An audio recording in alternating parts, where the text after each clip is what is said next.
Laura Hartrich. I'm a quilter and I'm a big believer in labeling your quilts. I know a lot of quilters are tempted to skip this step, and I totally get it. I know that feeling of taking your last few stitches on your binding and just wanting to be done. But for my quilts, if they don't have a label, I don't consider them done. Labeling your quilts is such an important way to document your work.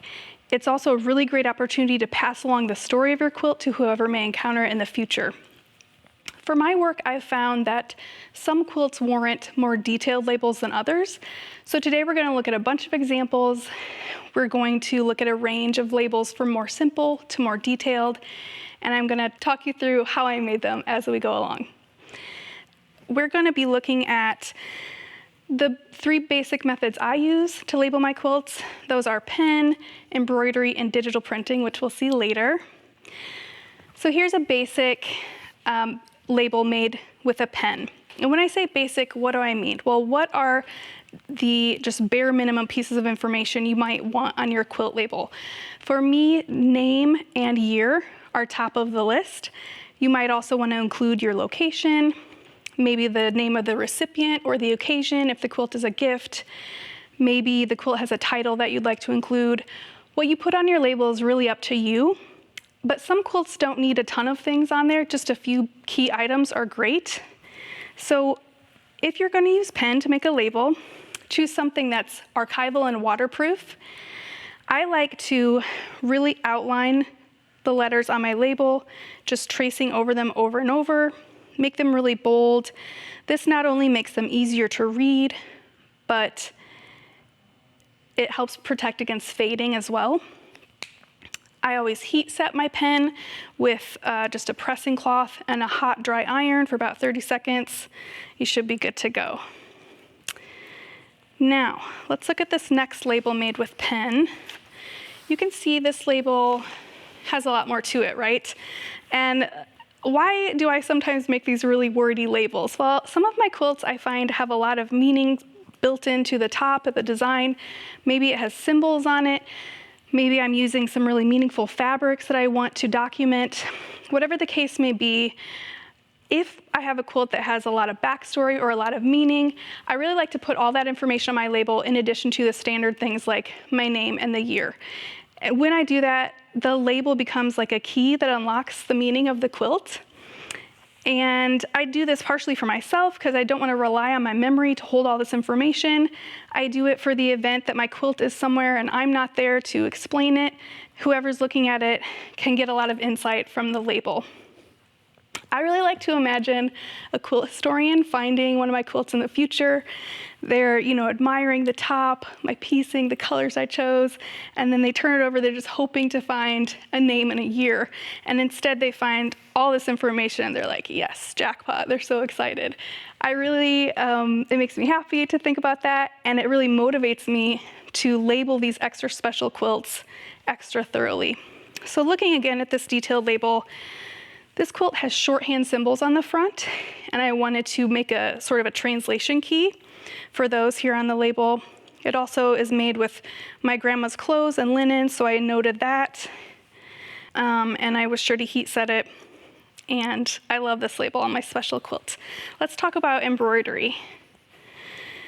So you can do an embroidered label by machine or by hand. I'm a hand stitcher myself. You can stitch directly into the backing of your quilt or stitch on something separate and then applique it.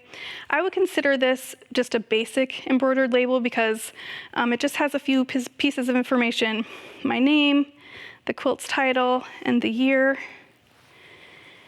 And here is another embroidered label, and you can see there's a lot more information on this. This is a quilt where I was tracking my habits for a year. So the system of piecing on the front represents all of this, and I wanted to explain it all on the label, in addition to regular things like my name and the year.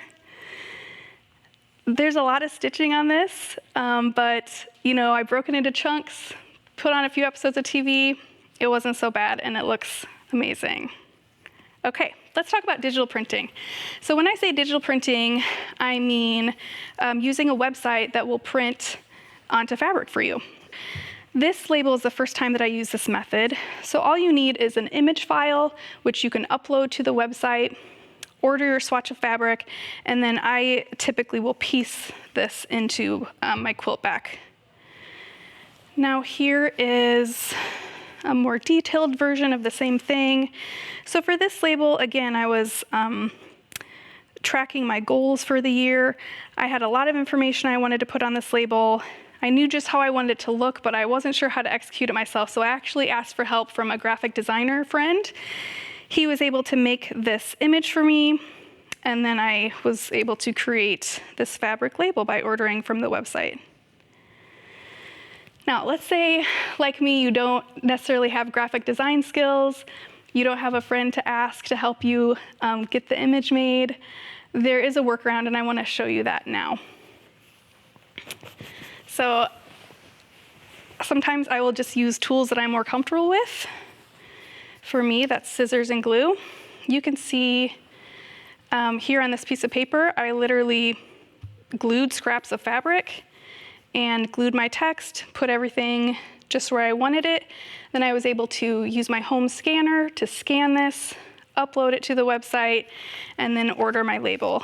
So here is the fabric version. And you can see that it's, cutouts, but I think it looks cool. Here's one more example of that. So here I just essentially made a paper replica of my quilt. I wrote directly onto it with this white pen and scanned it, uploaded it, and here is my fabric version. You can see I forgot a couple things here, so I stitched those on label later. This became kind of a hybrid label. I really like how you can see my handwriting on there. I think that's really cool. So your quilts are unique to you, and they're part of quilt history. We don't like to think about this, but we don't always know where our quilts will end up. That's why I think it's so important to put a label on your quilts. So take the extra time, send your quilt out into the world with its story securely attached to it. I hope I've given you some ideas and some inspiration today, and most importantly, I hope I've empowered you to label your quilt in a way that works best for you.